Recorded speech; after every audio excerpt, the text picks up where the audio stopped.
Okay, hello everybody, welcome back. And thank you again for joining us for the 5th annual Aspen Cyber Summit. I'm Vivian Schiller, the Executive Director of Aspen Digital. And it is my pleasure to introduce our next section about disinformation and the 2020 election, and what I'm sure is going to be a particularly fascinating conversation today with some of the smartest and most interesting and most fun people that I know in this topic. As a reminder, the full summit agenda and bios of all our speakers are available at aspencybersummit.org. I want to again thank FireEye, Intel, and Proofpoint for making this week's summit possible and helping us convene such an important set of conversations and help us understand such a complicated year. We also would like to acknowledge Blue Vector, SIGPA NA, and the American Gas Association for their additional support. I am now so pleased to introduce Charlie Warzel, a writer at large for the New York Times and one of the most incisive observers of the oddities of our modern world of information. Charlie, over to you. Hello. Hi. Thank you, Vivian. I appreciate it. I'm really excited today to get a chance to talk in front of all of you with everyone here. We're going to talk about this crazy world that we've all been living in, and a little bit about where we go from here. But my esteemed guests today are Dr. Joan Donovan, Research Director at the Shorenstein Center on Media, Politics, Public Policy at the Harvard Kennedy School. Joan is basically everywhere all the time as one of the most cited academic experts in this field that has really sort of pioneered a lot of this, and I think has been one of the primary educators of journalists like myself, really sort of bringing and helping to bridge that gap between the academic world and the journalistic practitioners, and really sort of narrowing that down. We have Nathaniel Gleicher, the head of cybersecurity policy at Facebook. I mean, it's sort of enough said there. Nathaniel's been on the absolute front lines as someone who has been working on election security at the absolute highest level, seeing things from a vantage point that most of us really can only sort of dream of being able to look at that. So really excited to get some insights, and also joined today by Yasmin Green, the Director of Research and Development at Jigsaw, a division of Google that does research, builds tools and services, works with global news orgs, campaign offices, NGOs, is really thoughtful and helpful in understanding the internet's role in online radicalization in so many of the thorny problems that we're all dealing with. So I'm absolutely thrilled and honored that you guys are here to talk with me up in my attic where I'm being apparently held hostage. So thank you very much for all of this. Let's just start right at the gates because we only have limited time here. You may or may not have heard there was an election recently. This is going to be kind of reductive here, but to sort of start us off, I'd love to get just go down the line, starting with Joan, then Nathaniel, Yasmin, of your report card, like how this went from a misinformation perspective, and like reason it out for me. What are some of your top line failures and successes here that you saw, play out, let's say between late October and the day that the GSA allowed the Biden transition. So yeah, Joan, if you want to go first. Thank you for the introduction, and thank you for having me. And I could not be nearly as smart as I am without the patient contributions of my colleagues and teammates, as well as everybody else in this field, including our industry experts on this panel today. There's been a lot of conversation over the last several years about how do we deal with what's going to happen in 2020. And I think nobody really anticipated the curveball of a pandemic happening in the midst of trying to corral what was going to be a very contentious election because of the kind of enormous fanfare and power that's been on display around the Trump administration and sort of the way in which they can capture so much attention, take up so much space in the world as an administration that really understood media first, beyond just governing, but being a kind of show in and of itself. And so one of the things I think that was really an important thing to mark is the way in which everybody knew that something was going to happen in October, right? We all were kind of waiting for what the big October surprise was going to be. And for my team, we had been tracking lots of different attempts to try to make Hunter Biden the lead story for months and months and months.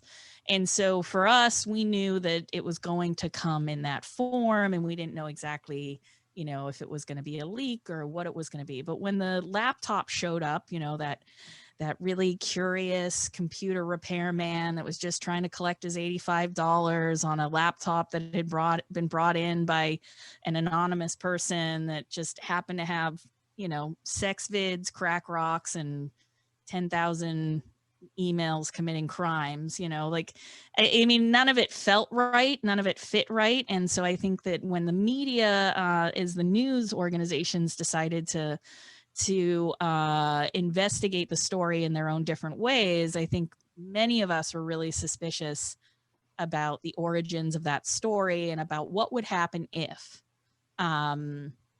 people were to uncritically accept this malinformation, let's call it, as fact, and run with it, and then how that might sway people's attitudes about the challenger Biden. And so I think that for me, one of the biggest non-surprises but interesting ways of handling a moment like that played out in October, as well as how the media had to grapple with dealing with Trump getting coronavirus.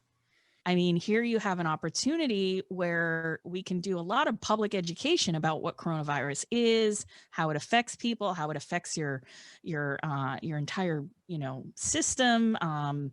And it becomes about, the story becomes about, his, ability to fend off the virus and come out like Superman. And so I feel like there was a lot of strange things that happened in the lead up to the election that weren't necessarily about the election, but didn't necessarily interfere with what I think was the most important thing, which was getting out the vote and getting people out to the polls.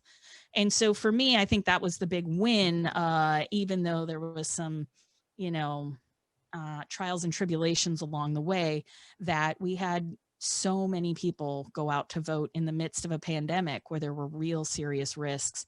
And now we're dealing with the fallout of, allegations of voter fraud. And I hope we talk about what's going on with CISA and whatnot later. But for me, in the lead up to the election anyway, those were my big pain points, as well as I was really kind of intrigued by the way in which the media and platform companies reckoned with this kind of misinformation that was really an enormous feat. Yeah. So, Nathaniel, you have, obviously, as I said in the intro, you have a different and really sort of frontline perspective on this. I mean, what are your sort of, what were some of your surprises and where do you see successes and failures there?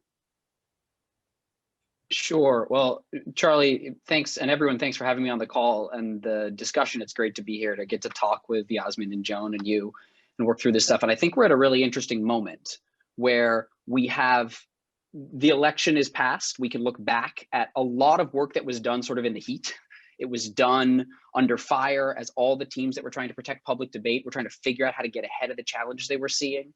I think a lot of the work of the next few years and some important work is going to be looking at some of the lessons we can draw from what happened over the last 4 years and thinking, how can we institutionalize them?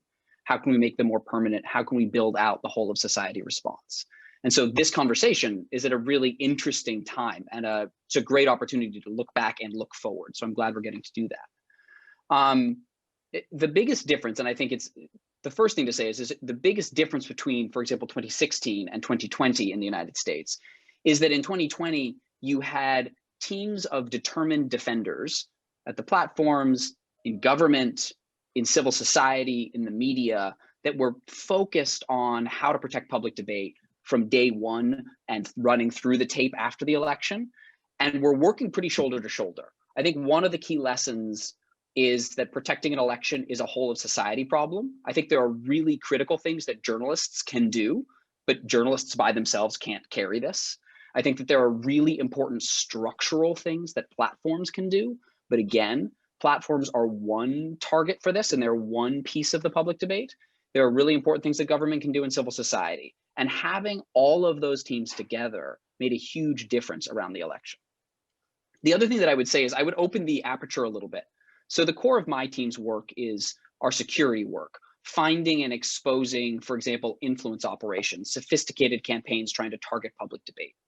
And for that, I wouldn't think just about the few weeks around the election, because to run an influence operation to target public debate, you need to build up often an audience, you need to build up assets on these platforms. Over the course of 2019 and 2020, so the end of 2019 and through 2020, we removed about a dozen operations being run by foreign actors that were targeting public debate in the United States. And what's interesting is most of them were timed such that if they had lasted until the election, they would have been optimally placed to have built an audience and to target public discussion right in those final weeks. But because they were exposed and removed earlier, they didn't have that opportunity. And that was a result of a lot of work from government. FBI did really remarkable work in finding and exposing some of these things, sharing information with us, some of the teams at the platforms, and independent researchers. It really took that tool out of the tool belt of the bad actors. We also found about 5 deceptive campaigns using similar techniques being run by domestic actors in the United States, and announced those over the course of 2020. So these were operations run by political actors in the US. One of the prominent campaigns that we removed was linked to Roger Stone and some of his associates, and also showed some links to the Proud Boys, for example, using inauthentic techniques to hide who they were.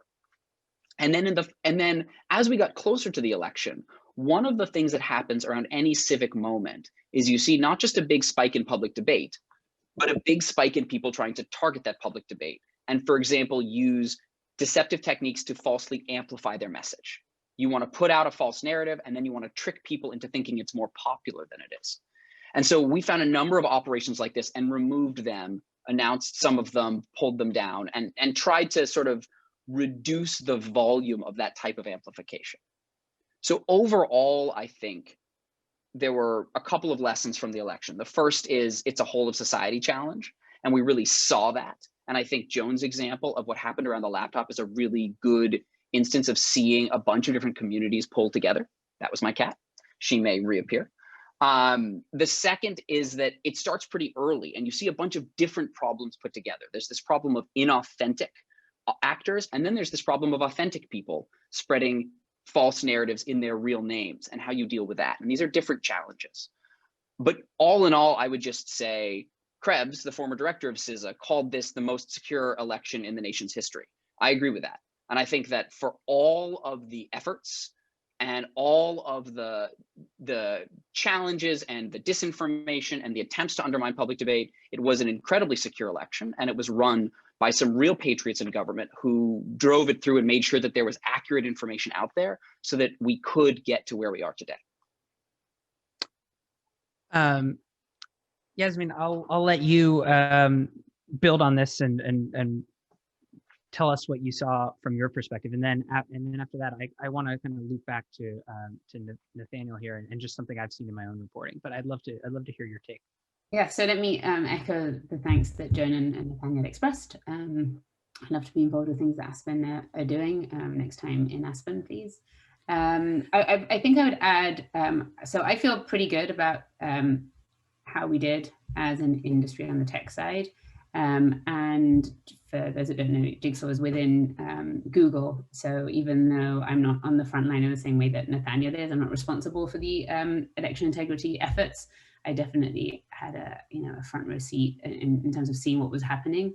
And the reason that I would give good marks is because I felt that the ecosystem really moved this time to help the platforms do their best. Which is really consistent with what Joan was saying. Like there were academia, civil society groups. There were groups that have been around for 100+ years. There were groups that have, that stood up just in the last 12 months, with the explicit goal of like briefing and publishing and influencing, so that the tech platforms could understand what was special about this year. For example, calling in, people search for election results. And election night loses its importance. Actually, it's important for a different reason, because it's not conclusive on election night. And I don't think there was a person, the major platforms, who didn't understand that and didn't prepare for that. So what was special about the election, and then also the disinformation narratives that were likely to gain traction and purchase in terms of things like mail-in ballots and election fraud. So there was so much support and generosity and just relentless energy around helping educate people in the platforms who are not election experts for the most part. And then I'd say that I saw a lot of individuals ranging from software engineers to designers to communication experts within tech companies get really smart and really deep on the threats that the platforms would face and the vulnerability to abuse this time around. So I feel really good about that. I also think, I'm interested to get to, how much these wins will benefit us going forward. Just in terms of like, we can't get so deep and so smart on every issue that, that is the context for disinfo. And so I'm hopeful, like Joan, that COVID is going to be another one where you're going to have a lot of people at the tech platforms getting really smart on vaccine development, life cycles and other aspects that people will be interested in using search and social media to find out about. I think all that is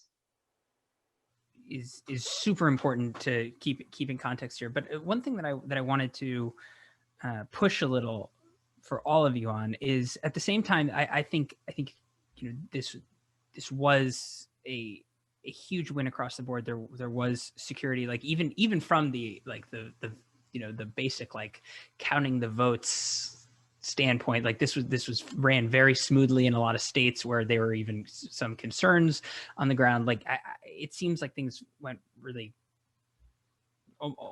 very smoothly. But one thing that I think is hard to reconcile that with is that, we had, coming from the White House, we had just a absolute, waterfall of misinformation, directed at undermining the integrity of the election. We have a lot of activity on these platforms from people, in service of that. And I think that, there's still a very dangerous feeling, talking to people in my worlds, that there's going to be a very large swath of the population that, that perceives this election as illegitimate. And that's something that, we're just going to have to carry through and deal with. And I'm just curious how you guys how you guys think about that, because in one sense, there's so many things that were done right. There was so much pre-bunking and planning and education. And I think that it's basically things went off almost as well as one could hope for. And yet still we're dealing with a really, really difficult and very concerning issue coming from, a minority of the country, but it's still a very significant portion. So I'm curious how you guys kind of grapple with all of that, and whoever wants to take it first. But I personally have a really hard time as a journalist weighing those two things, the successes and just the reality that, there's a lot of people living in an alternate reality right now.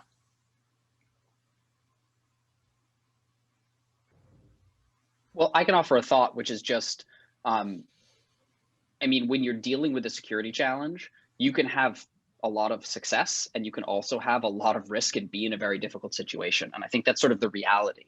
We know that I mentioned there were sort of two components here, right? You have actors that are trying to be inauthentic, and then you have people that in their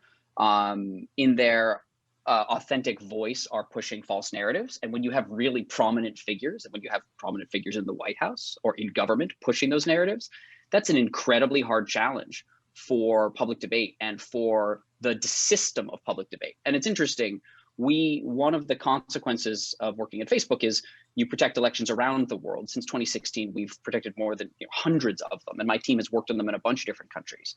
And we've seen what it's like to be in situations when the government is a determined driver of deception, right?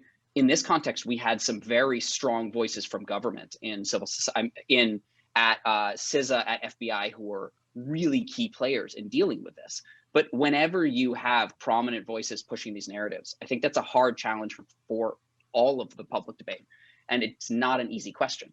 One of the lessons, whether you're talking about a foreign actor or a domestic actor or whoever, that I think we should take away from this is influence operations or manipulation is most effective at times of uncertainty.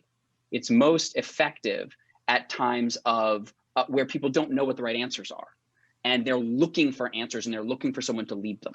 And how we get accurate information out and we amplify it so people can see it and feel confident and do the judging themselves, how we put more context around public debate is, I think, extremely important. It doesn't remove these challenges, but it does make us more resilient to them. And it's something that I think the platforms need to think a lot about.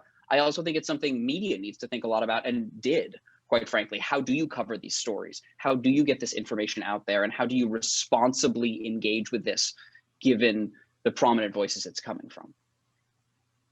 I think from my perspective, when I start to think about misinformation at scale, right? Everybody knows that meme, like, can't go to bed right now, honey, somebody's wrong on the internet, right? That's not what we're dealing with here. We're dealing with a problem of scale, right? And the top Silicon Valley social media companies have spent a lot of money, resources, time over the last decade scaling their services. So it's not, it doesn't take a sociologist to tell you that when you build something that large, that very powerful people with resources are going to try to turn it to their advantage, especially when it's pretty much an unregulated broadcast amplification system. Not broadcast in the traditional sense of like they're publishers, but broadcast in the sense of what social media does really well is scale information, right? And we saw this with some of our most important movements of the last decade, including Black Lives Matter. Nobody would probably know the names of people like, Walter Scott or Tamir Rice if it hadn't been for access to social media and people being able to get the evidence out. And so there are clear instances where we know that scale is going to matter in terms of forcing accountability.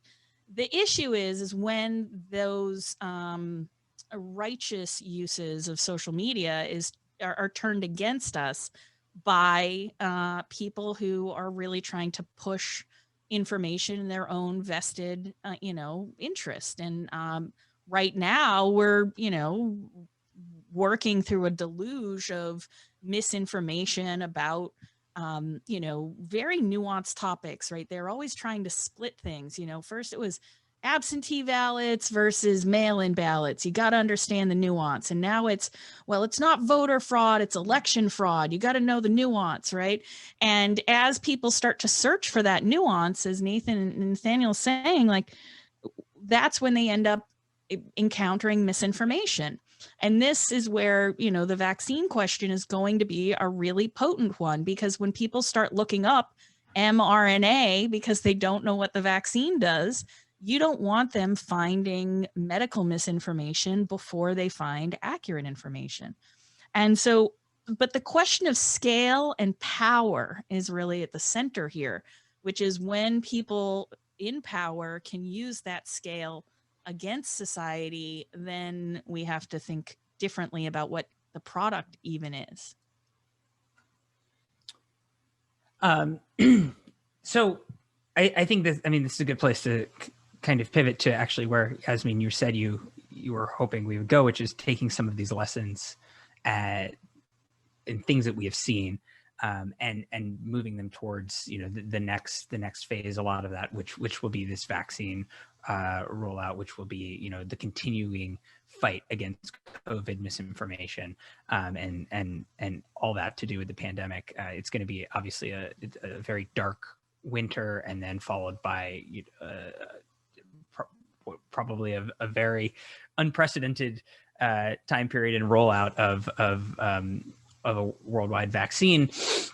I am curious a little bit about, you know, what Joan sort of addressed it, but we're seeing, you know, the way that these nuances are exploited, the way that this news is made to be a little more convoluted, that you know, the vagaries involved will be sort of weaponized against people, so that, you know, you can open the door for medical misinformation, vaccine information. But I'm curious, Yasmin, as you sort of survey, you know, the next couple months, I mean, what are some things that you've, you know, noticed with the misinformation in the, you know, in the pandemic in the last 9 months, but also, you know, what you saw from bad actors exploiting the election, and how you are sort of preparing for the anti-vax and medical misinformation onslaught?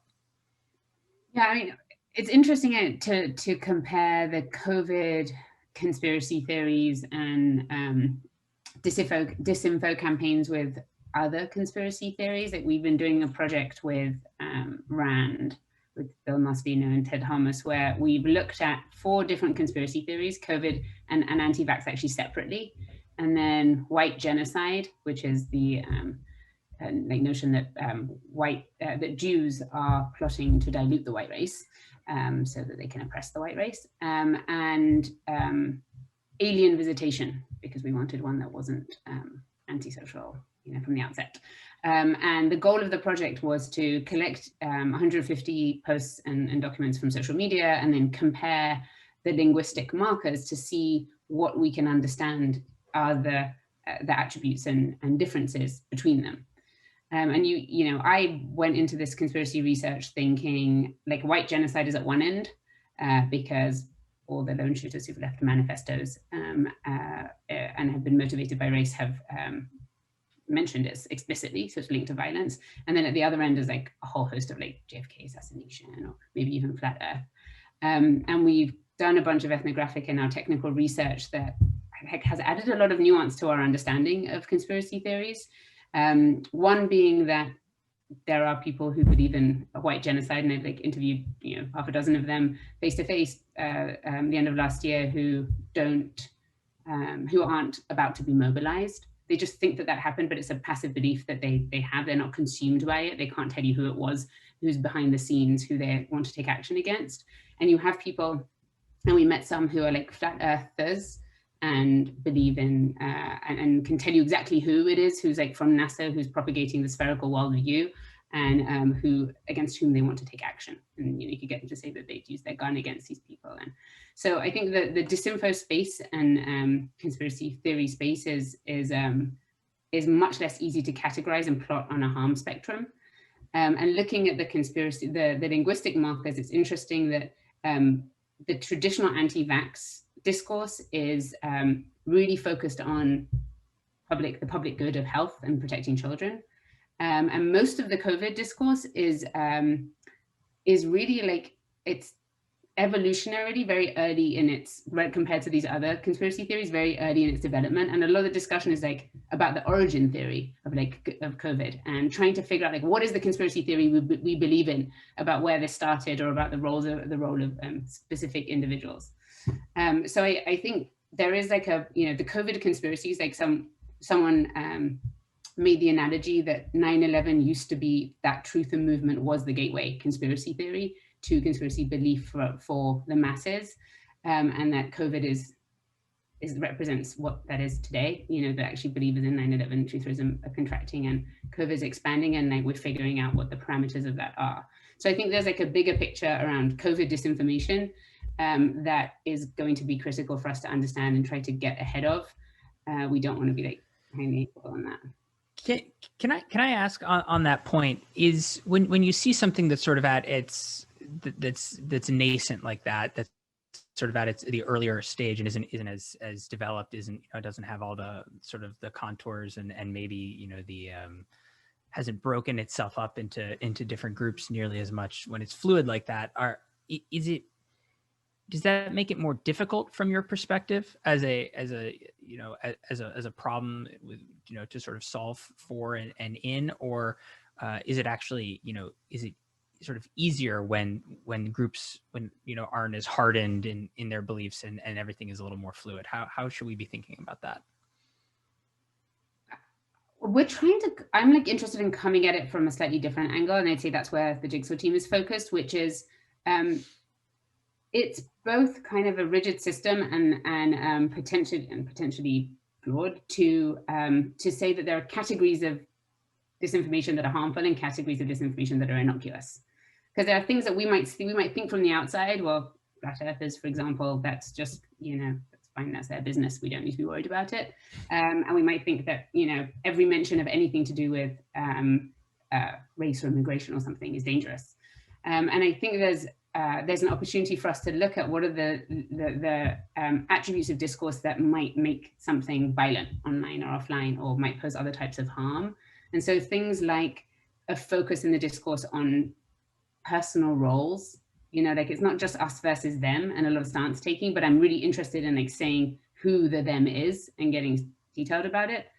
And then also this notion of social distance, creating distance between the people that you're talking about.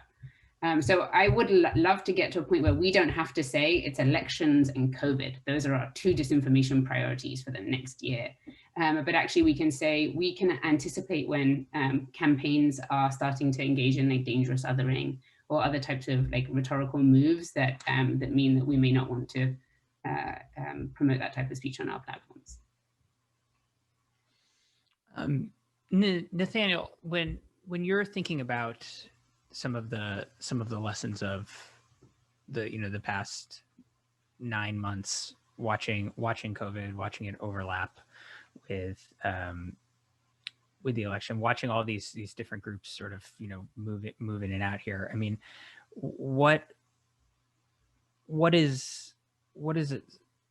How has that framed your thinking about where we're going, especially with the vaccine rollout? Yeah, so I think there are a lot of lessons we can draw from the election and from the work on COVID over the last year. As you know, the platforms have done a lot of work in this space. Yasmin was talking about some of it. I think one of the most important things, though, is the taxonomy of the discussion. It's that we can't treat this all as one problem. If we're talking about conspiracy theories, that is different from sort of an influence operation that's being driven by a deceptive actor, although they may overlap. I also think in the world of conspiracy theories, you have some actors, often who are at the core, are starting these things, who may be spreading false information knowingly in an effort to drive the public debate. Often they're grifters who are maybe looking to make money off of people who are looking for answers. And then you have a large community of people who don't realize the information is false and are engaging with the content, taking it at face value. And what's important is I think each of those is a different challenge. They're all related and they're all part of this broader issue. But if you treat them all the same, you basically develop one hammer and they're not all the same shaped nail. So for example, a simple example of this, from March to October of this year, we removed about 12 million pieces of content on Facebook and Instagram for misinformation that could lead to physical harm, particularly around COVID. During the same period, we displayed warning labels on about 167 million pieces of content that didn't reach the level of posing imminent physical harm, but were misinformation about COVID. And what's interesting, and yes, that was my cat again. What's interesting is that in April, we looked at the impact of some of those labels, and we found that 95% of people who saw one of those warning labels during the month of April didn't click through to read the content that it was on. And so you end up, when you're dealing with this problem, I think you need a range of different solutions. You need ways to tackle the actors that are intentionally and deceptively pushing these narratives for financial gain. You need ways to tackle the actors that are doing this for political motivation, because they're going to be disincentivized differently. And then you need ways to tackle the content itself. But I do think it's important to recognize, because we're focused pretty heavily on the content here, the content discussion, what's true, what's false, where the lines are, these are, I think, some of the hardest questions embedded in this entire problem. Where the boundary is between content that's going to accelerate violence or won't. What are the lines that we as a society should draw around where you can say and what you can say and how it should be amplified? If you're looking just at the content, I think you're in a very, very hard piece of the puzzle. Looking at the behavior of these actors is a really important balance to that. And then the last thing that I would note is, I do think, I think, Joan, you mentioned sort of public debate is sort of an unregulated space, particularly on the platforms. I think one of the most important things we need as we go forward is regulation. I think we need a regulatory framework for these discussions. There are a lot of hard questions here that the boundaries that we're drawing should really be informed by the politically elected government. And we should have constraints on the platforms that we're implementing, as opposed to us building the rules as best as we can and then trying to iterate on them. And I think one of the really interesting opportunities we have going forward is to take some of the lessons from the election, take some of the lessons from dealing with COVID over the last year, when you really did see across the community a whole bunch of people pull together to tackle this, and ask, how do we institutionalize those lessons? And some of that might be regulation, some of it might be legislation, some of it might be coordinated frameworks. I think there will be a number of different things that will come out of it. But we really need, I think, moving to that structure is going to make a big difference in terms of the trust in the decisions and the trust in the actions, which is pretty important when you're, particularly if you're thinking about labeling things, and particularly if you're thinking about putting information out there. You need people to trust who it's coming from and where it's coming from and why it's happening.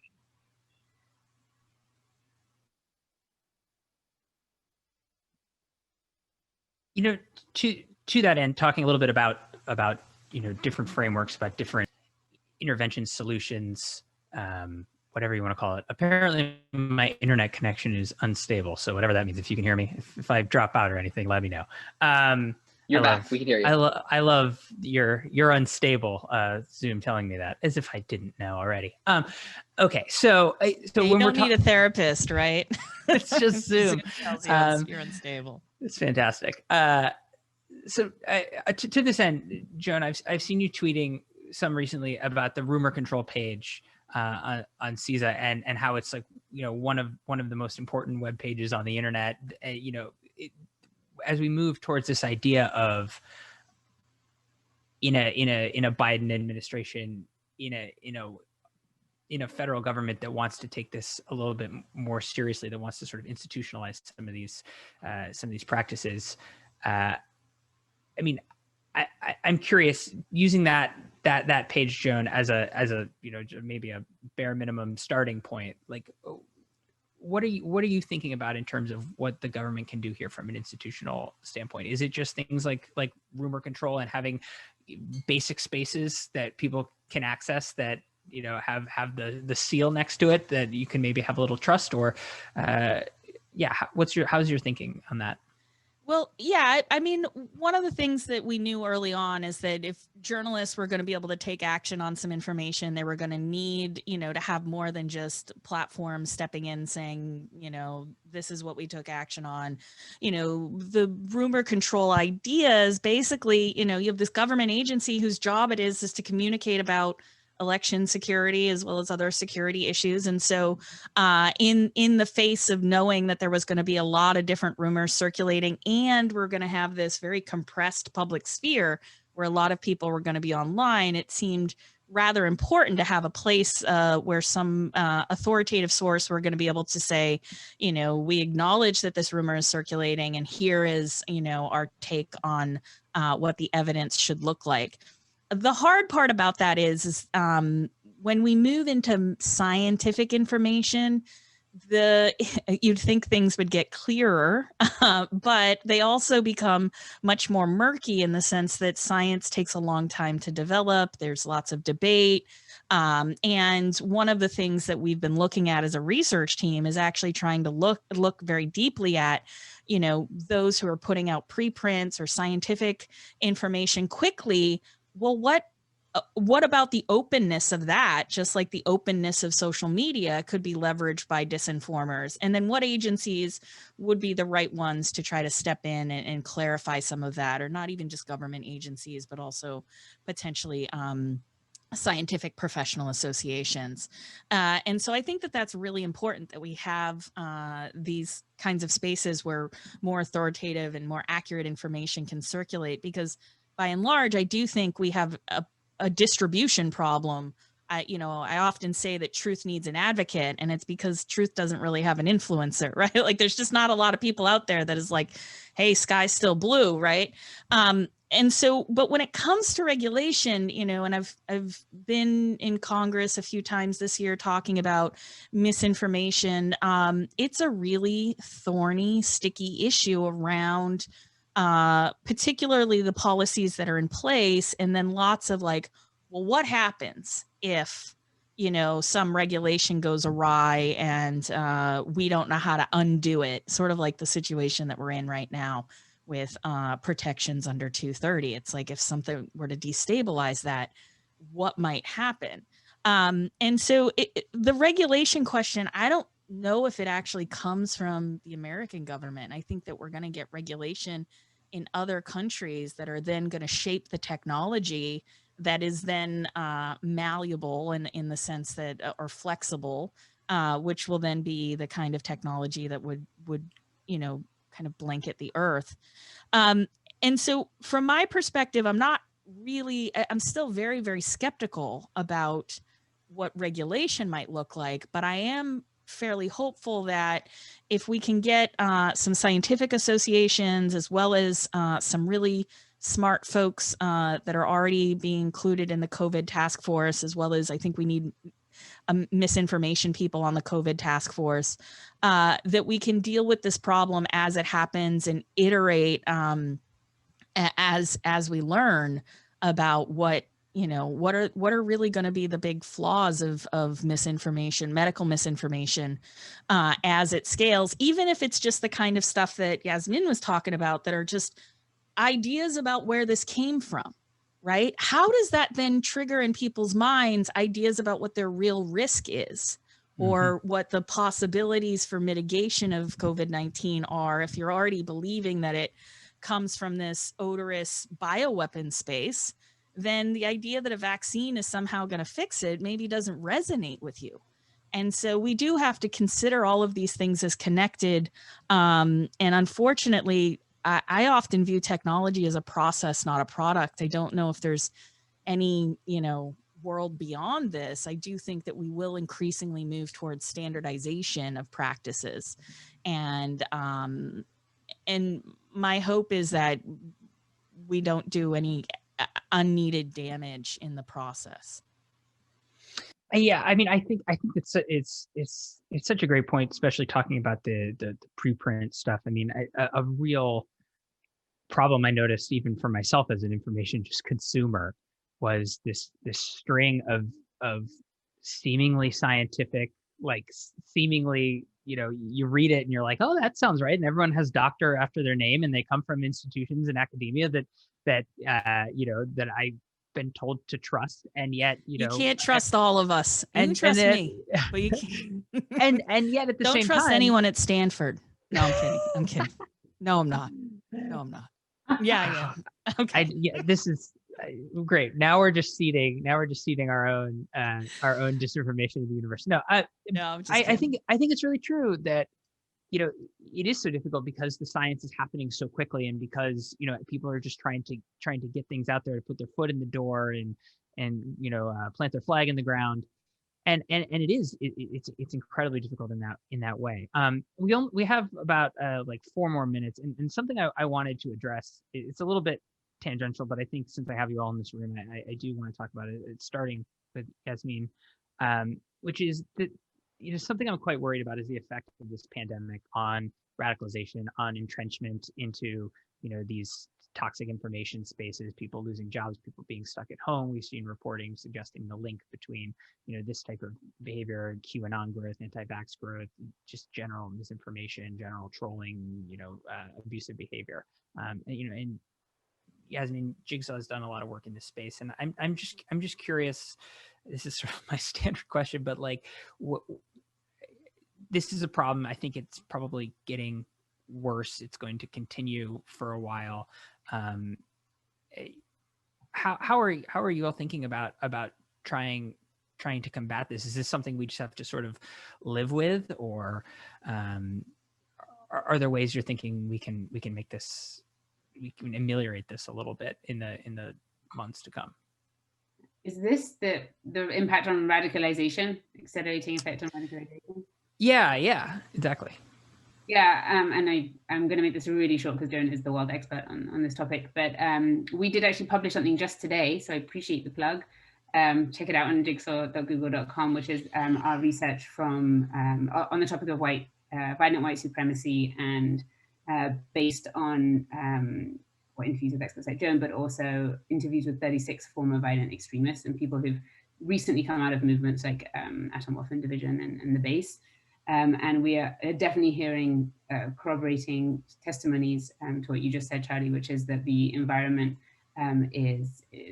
makes recruitment and radicalization fertile, or it's fertile for recruitment and radicalization. The way that we've tried to approach it is by trying to change the discourse around the problem of white supremacist radicalization. It's very dangerous, growing, the #1 VE threat in this country. And what we've done is highlight stories of how people have left in the hope that maybe those will connect to people who are considering leaving movements.